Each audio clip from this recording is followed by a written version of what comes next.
தேவனோட சந்நிதியில உன்னோட ஒரு யோசனை வார்த்தையாயிருக்கிறது. உன்னோட யோசனைகள் வார்த்தையாயிருக்கிறது.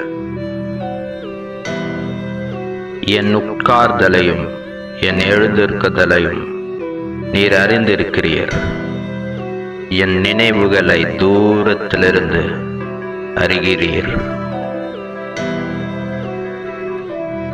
என் நாவில் சொல் பெறுவதற்கு முன்னே இதோ கர்த்தாவே, அதையெல்லாம் நீர் அறிந்திருக்கிறீர்.